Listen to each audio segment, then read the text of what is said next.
তাহলে same answer দিয়ে দিই।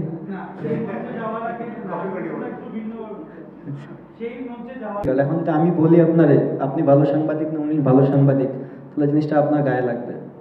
দেখেন, এই ধরনের প্রশ্ন করলে অ্যান্সার দেওয়াটা খুব ডিফিকাল্ট। যদি আসতো হয়তো বা ইন্ডিয়া আসতো, তখন আবার এই প্রশ্নের অ্যান্সার দিতেন আপনি, আপনারা হয়তো বেশি ভালো দল পেয়ে গেছেন, প্রস্তুতি কি ভালো হলো কিনা।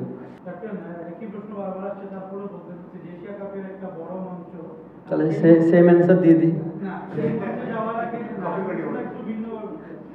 সেই মঞ্চে যাওয়ার আগে আপনি যে খানিকটা দুর্বল দল পেলেন, বিশেষ করে নেদারল্যান্ডসের বিপক্ষে আপনার খেললেন, এটাকে এতে আপনি কতটা সন্তুষ্ট এবং আপনার কি আসলে মনে করছেন যে প্রস্তুতিটা পরিপূর্ণ হলো, নাকি ভারতকে পেলে বা অন্যান্য শক্তিশালী দল পেলে আরেকটু বেটার প্রস্তুতি হতো? আপনার কি মনে হয়?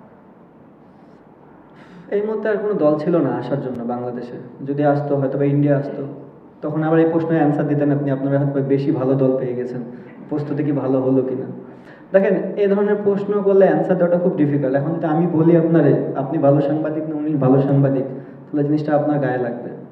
ইন্টারন্যাশনাল ক্রিকেটে প্রত্যেকটা বড় দল, প্রত্যেকটা ভালো দল, সো আপনাকে সেম রেসপেক্টটা করতে হবে এবং আমরা ওই রেসপেক্ট করে ক্রিকেট খেলি। আমরা চেষ্টা করি আমাদের কীভাবে ডে বাই ডে ইমপ্রুভ করা যায়। দুটাই।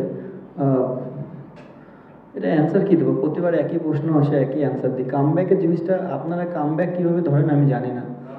অ্যাজ এ প্লেয়ার প্রতি সিরিজ আপনি ভালো খেলবেন না, এক সিরিজ ভালো খেলবেন, এক সিরিজ খারাপ যেতেই পারে, আবার নেক্সট সিরিজ খেললে যে কামব্যাক হয়ে যাবে জিনিসটা তেমন না। আমরা সবাই অ্যাজ এ টিম আমরা চেষ্টা করতেছি বাংলাদেশের ক্রিকেটটা কীভাবে ডেভেলপ করা যায় এবং কীভাবে এই প্রত্যেকটা সিরিজে ম্যাচ জিতা যায়। সো আমাদের লক্ষ্য এটাই এবং আমরা অ্যাজ এ টিম আমার মনে হয় আমরা খুবই ভালো ক্রিকেট খেলতেছি এবং চেষ্টা করবো এই ধারাবাহিকতা ধরে রাখার জন্য।